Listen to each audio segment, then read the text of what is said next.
Okay, we're on chapter 6, 06. This is part 2. If you want to write that down in your notes, this is 06, the Golden Age. This is part 2. And we left off in the middle of this slide. There was a world record set in 1931. Wiley Post was the pilot. Harold Gatty was the navigator. They flew around the world in one airplane. The name of the airplane was the Winnie Mae. They did it in 8 days and 15 hours. And I have a picture here. I showed you a picture. There's the Winnie Mae. If you look at the fuselage of the airplane, it's actually they steamed the wood, curved it, and then glued it together. So there's actually no, it's like an eggshell. There's no internal structure. I mean, it's thicker than an eggshell, and it's glued wood, so it's nice and strong. You notice there's a cowling over the engine. There's a wheel. You'll notice there's not much sticking out there that's causing aerodynamic drag.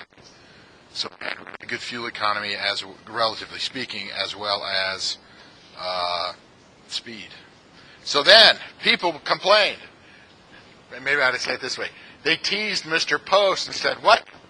You had to fly around the world with a navigator?" That wasn't so great.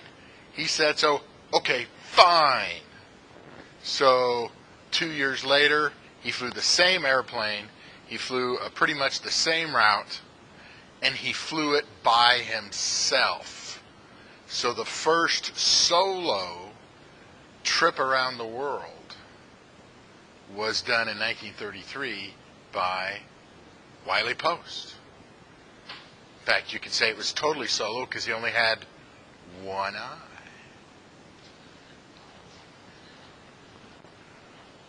So his eyeball was doing it by itself. He didn't have a spare eyeball.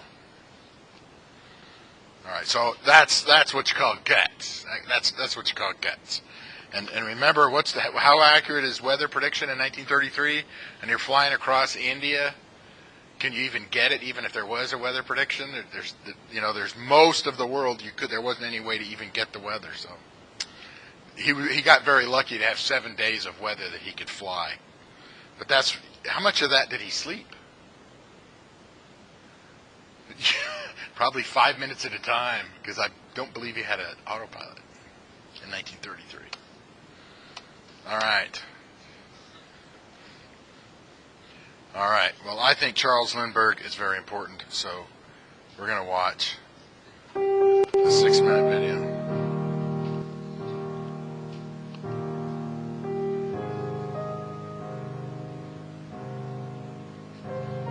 I'm Janet Lieberman. I am 90 years old.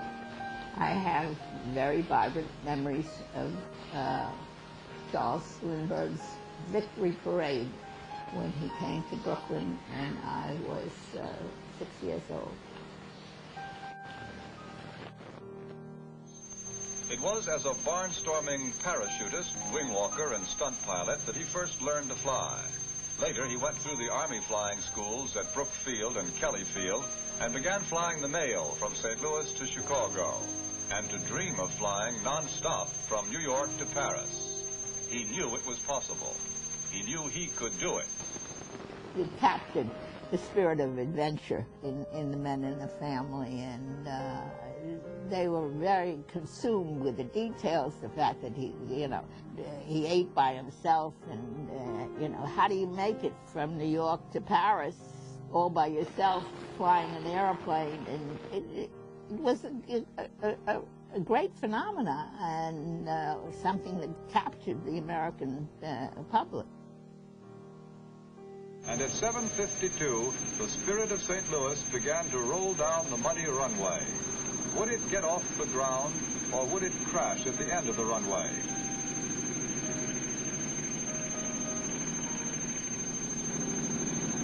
Twice its wheels left the ground, only to return. And then the plane was airborne. It was 7:54 Eastern Daylight Time, the morning of May 20th, 1927, 3,600 miles to Paris. We had listened to the radio before when he was flying over. It was it was also a great event to here, they cited him here, and they cited him there, and stuff like that. You had listened to the progress. As it grew darker and colder, first the fog came, and then mountainous thunderheads. Through haze so thick that only the stars directly overhead were visible, he wove in and out among the clouds. He fought the storm, the fog, and the desire to sleep, doubting his ability to endure, knowing that the alternative was death and failure.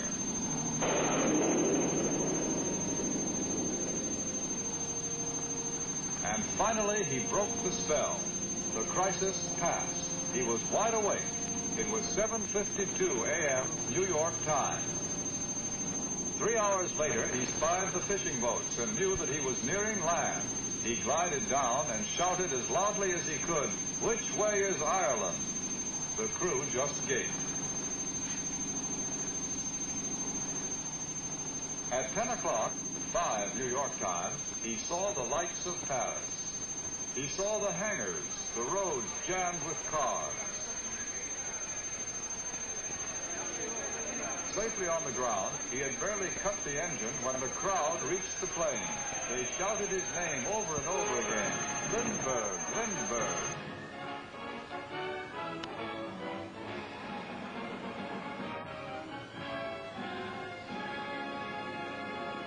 I saw him in the back of the car. It was an open touring car, which later on we got to associate with Roosevelt. You had heard all about him, how he was the lone eagle, and there was a whole personality cult that was built in. So you wanted to see the man himself. And he looked very lonely in the back. He didn't look very happy. He was slightly embarrassed by the fuss. My father had a sense of history, and he knew it was important, so he wanted us to go. And it was a big deal. Everybody had a very small American flag that they gave out. It was like today's Macy Parade. That's the best analogy that I could think of. A lot of cheering and a lot of spirit and coming together.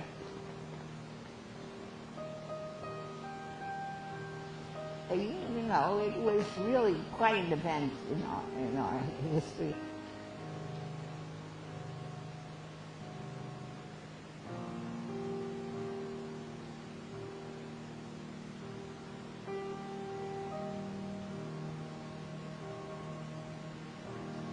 Airplane flight in those days in the family was an exciting thing. It was an event. We didn't fly routinely until 20, 30 years after that. I see in retrospect it was the beginning of the airplane industry. I was struck by the accomplishment and the achievement of one man doing this all by himself. It had a sense of courage and accomplishment and being ahead of the times and being very determined.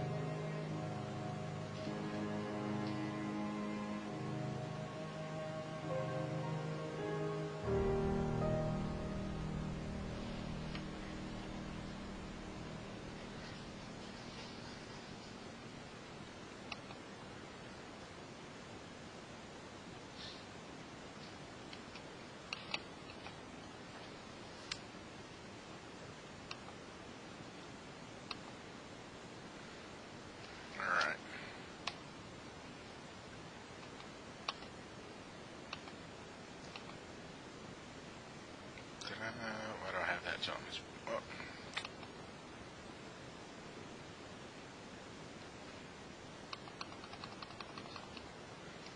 Looks like I put some pictures in incorrectly.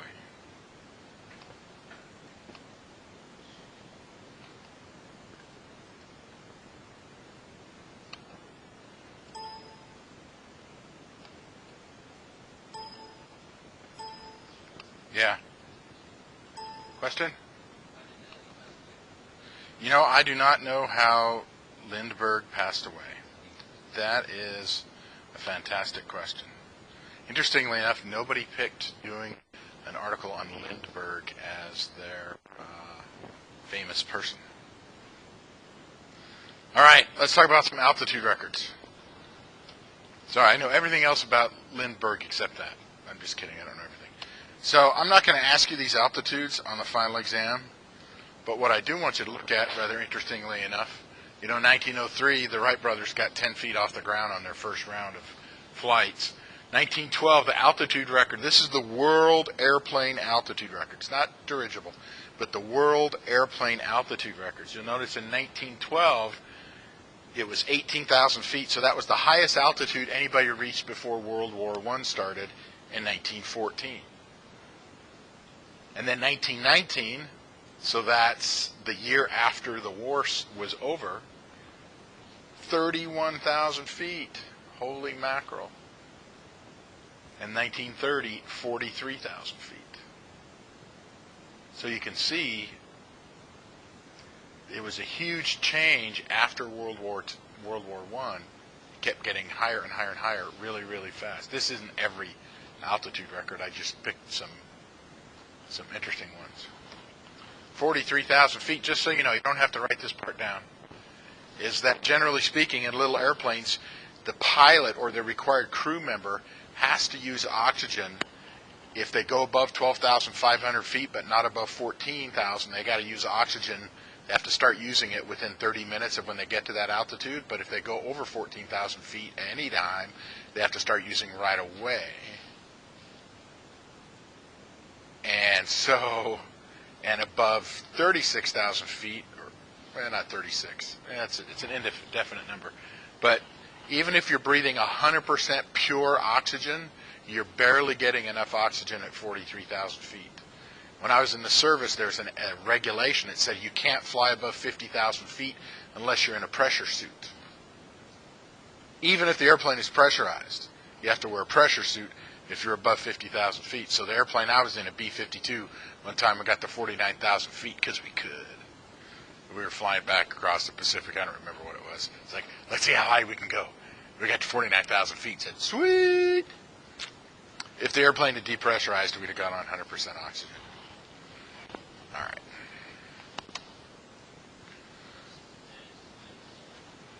The highest for an airplane? Well, it depends on what your definition of an airplane is. If you get to use a rocket on your airplane, then it's the X-15, and the X-15 got how high? I thought it was 353 or 354,000. It's the X-15. It's well above 300,000 feet. And then the next one, you'd say, well, what's the highest jet-propelled airplane?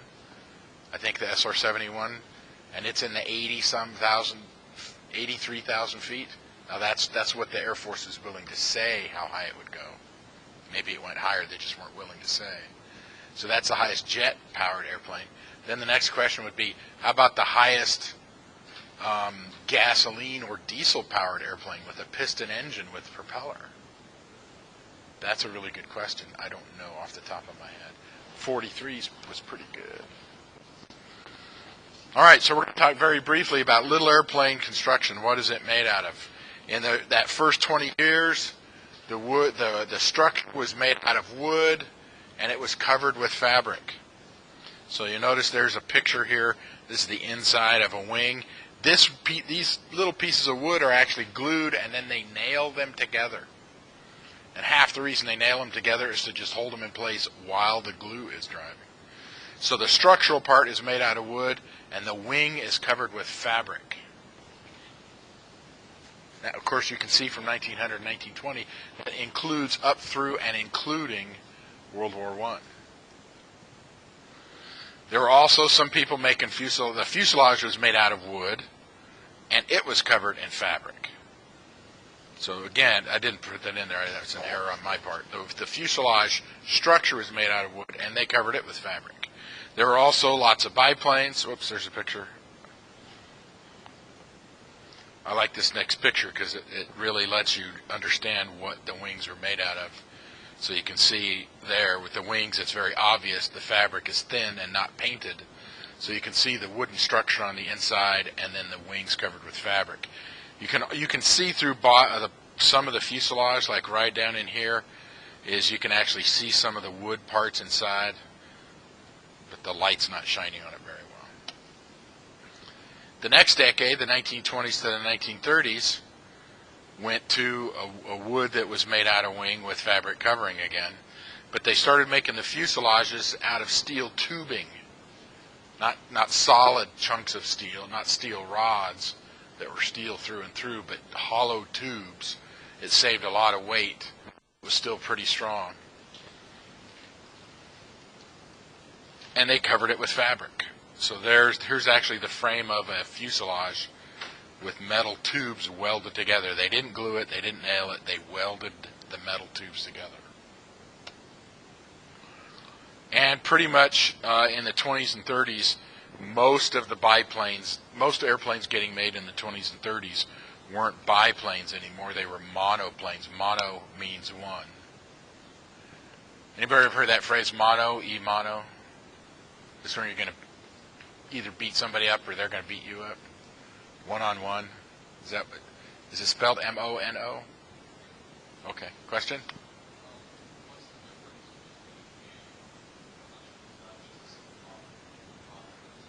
The question is, what's the difference between a propeller with 2 blades versus a propeller with 4 blades?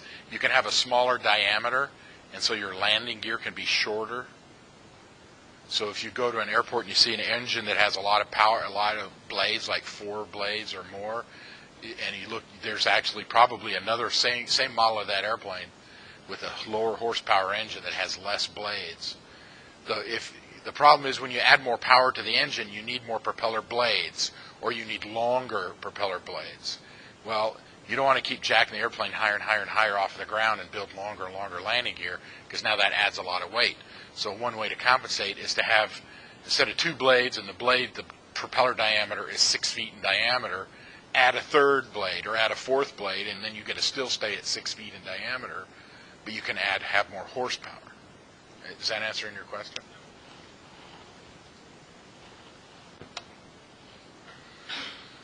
All right. Airplane manufacturers in the 1920s that made little airplanes. So that you'll notice this is after the war. And these are the major aircraft manufacturers then. Piper. This is actually a picture of a Piper Cub. A lot of Piper Cubs were painted yellow. The J3 Cub was a bright yellow with a black lightning bolt on it. It seats 2 people. The first versions had 45 horsepower. You don't have to write this stuff down. Question? BMW. You know what? I know BMW made engines, and I don't know what they were doing in the 1920s in Germany. Probably not a whole lot, but in the 1930s in Germany, Germany decided to not follow the Treaty of Versailles, and they started building powered airplanes like crazy. And in fact, the government spent a lot of money funding new models of airplanes in the 1930s.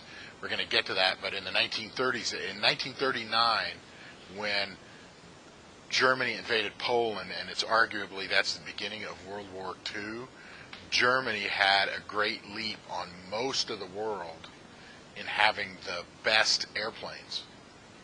Fastest, climb the highest, carry the greatest load, go the farthest distance. But in this case, Piper, Stinson, there's a picture of a Stinson. You notice these are monoplanes. They still have fabric-covered wings. You can't hardly tell, but they have fabric-covered fuselages. Cessna. Just so you know, Piper and Cessna are still making flying machines today.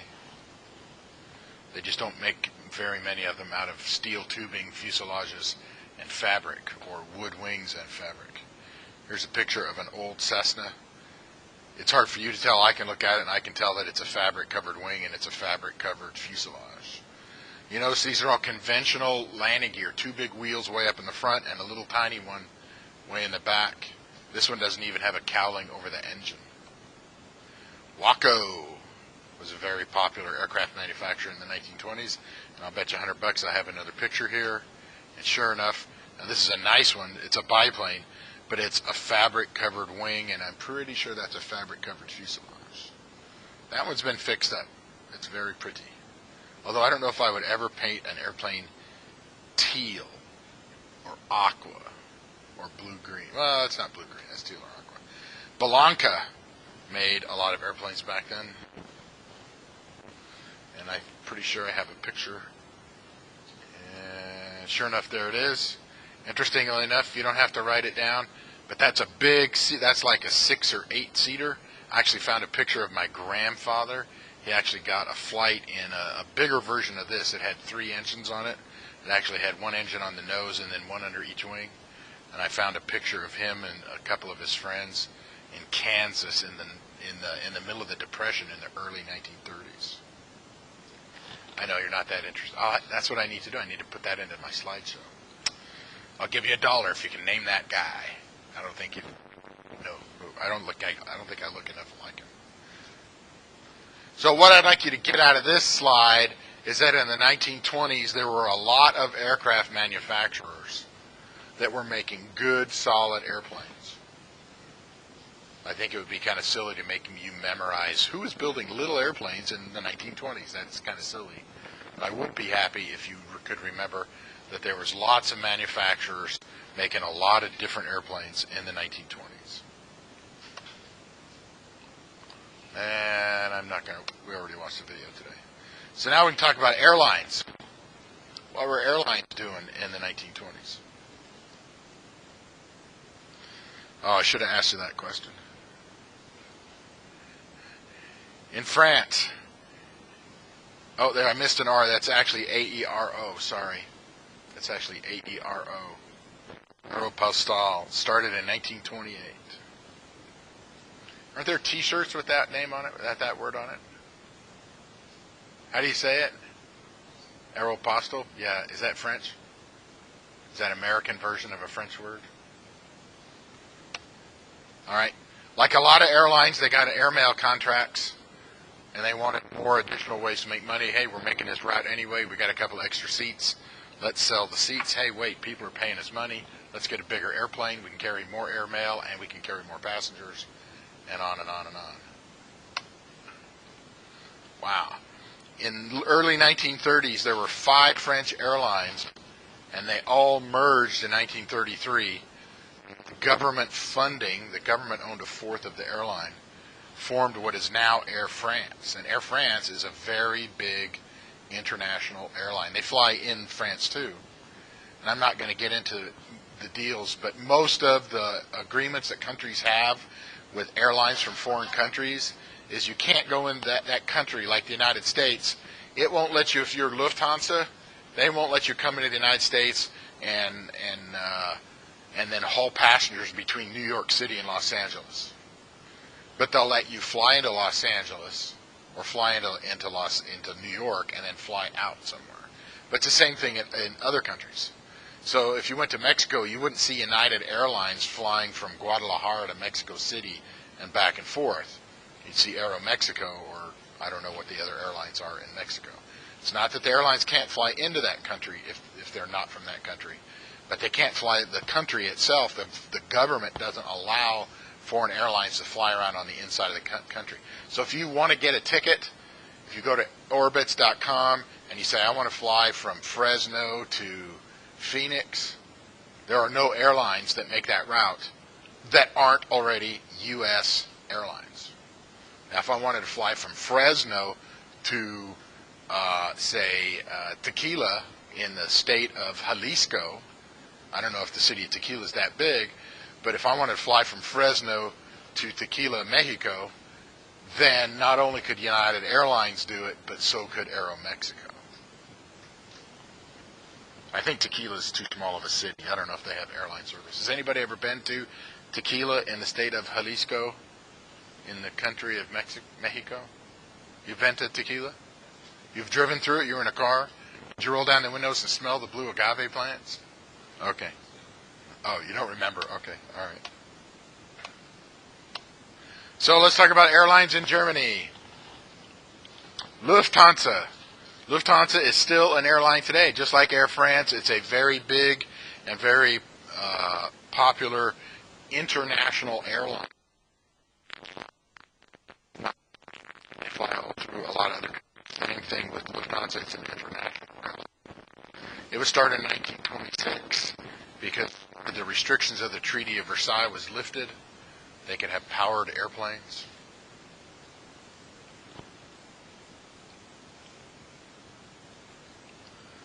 Wow, an instrument rating. So Germany was the first country that required airline pilots to have instrument ratings. And if you're not familiar with an instrument rating effectively means you can fly through the clouds. So that's a good idea, because if you're flying along and you accidentally get into the clouds, it's probably a good idea if you know how to fly through them. And you might not have probably haven't noticed it, but if you're flying along at night in an airplane, it's a lot harder to see the clouds because the clouds don't have lights hanging on them. So it's actually a really good idea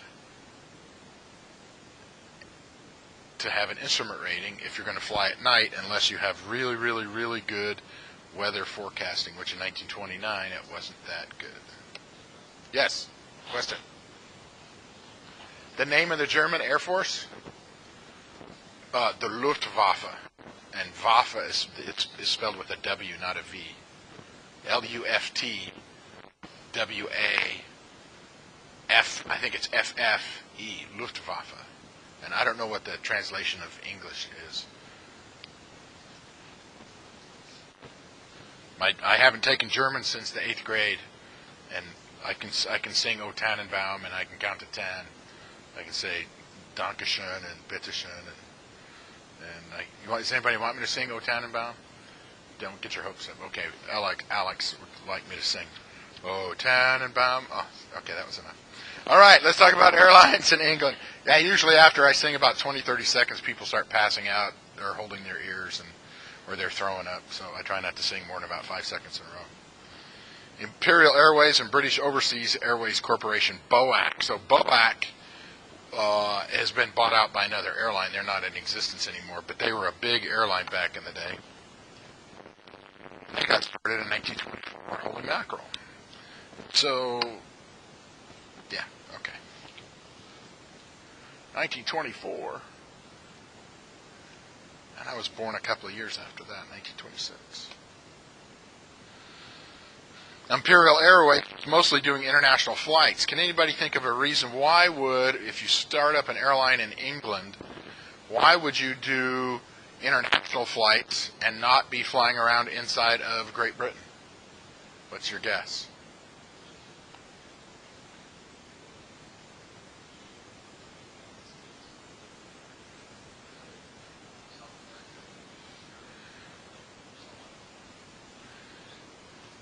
I don't think anybody would say Great Britain is close to the United States or close to South America.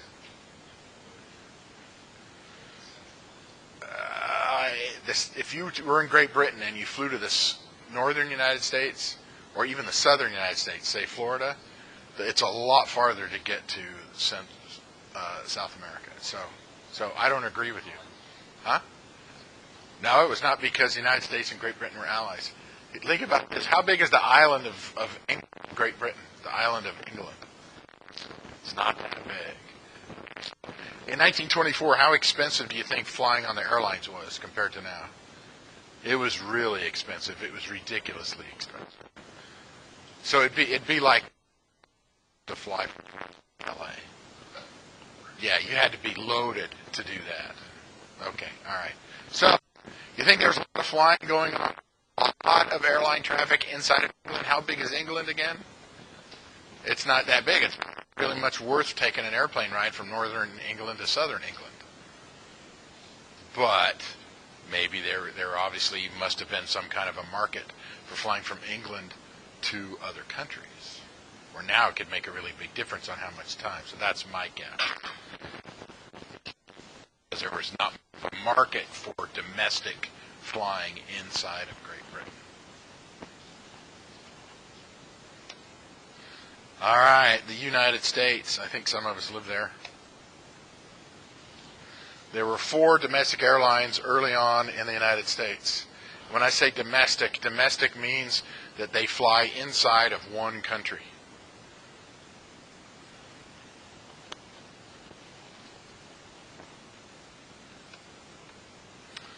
And all of them were several companies put together. And so here's the 4 airlines. And if you want to write United Airlines, I'd be really happy. If you were the first one, you just wrote the part in the parentheses. So United Airlines was one. If you want to abbreviate it, TWA, Transcontinental and Western Air, they ended up changing their name to Trans World Airlines. American Airlines. Anybody ever heard of American Airlines? A couple of people? Okay, right. And then you can write down Eastern Airlines. Eastern Airlines. Eastern Airlines actually went bankrupt in it was either the late 80s or the early 1990s. Anybody ever heard of Pan Am? Pan Am was a big airline in the United States. Most of what Pan Am did was fly international flights, but they went out of business, I think it was the late 90s. So it'd be United Airlines, TWA, American Airlines, and Eastern Airlines. So when those companies first, all of them merging from several airlines into one, or in this case into 4 different ones, they were just flying around in the 48 states. What's that? Huh? Well, Pan Am was a U.S. airline, but it actually started out as an international airline. And it started out, a guy named Juan Tripp put it together. I'm sorry, what's the question? Pan Am, yes, yeah, the Tenerife accident. Yeah, Pan Am definitely owned one of those 747s. In fact, they were one of the first customers for a lot of big airplanes. Question? No, I can't go back. The button on my computer is broken. So don't write all the big words. Let's write down United Airlines, TWA, American Airlines, and Eastern Airlines. And just so you know, you don't have to write this down, but Americans bought out TWA about, 15 years ago. United's still there. United's bought out an airline or two. Did United or did America? Who bought Continental Airlines? It was either American or United. I can't remember. So of these 4, Eastern Airlines is the only one that actually went out of business. So that's actually not bad if you look at American business, because a lot of companies go out of business. So Pan Am was a very famous airline for decades and decades and decades. It started out as an international airline in 1927 with smaller airplanes. And their first flights were from Florida to Cuba. Back in 1927, Cuba was not a communist country, and the United States did not have sanctions against Cuba. Am I saying that correctly? Yes? That's how you say Cuba is correct, is the Spanish pronunciation of Cuba? Okay. How about Cuba Gooding Jr.? Is his first name Spanish? Cuba? Okay, I have a yes. Obviously, Alex is an expert on Spanish names of U.S. Actors. Is that correct, Alex? No, that's not correct. You just okay. All right. So Florida to Cuba, that's not that far. That's not even 100 miles from southern Florida to northern Cuba. But they also ended up going to South America, and then they started flying across the Pacific, and they started flying across the Atlantic. So you don't have to write down that Juan Tripp started this airline, but it got big and got bigger and bigger and bigger. And when they started those trans-Pacific routes and the North Atlantic routes, they were using flying boats. The North Atlantic routes and the Pacific routes. When I say flying boats, that means the hull, the fuselage of the airplane, landed in the water. It was big. That way you could fly somewhere and you didn't need a runway. You needed a harbor. It was very nice. But there's harbors places. Hopefully I have a picture. No, I don't have a picture. No, I feel bad. I think we'll call it quits for right there.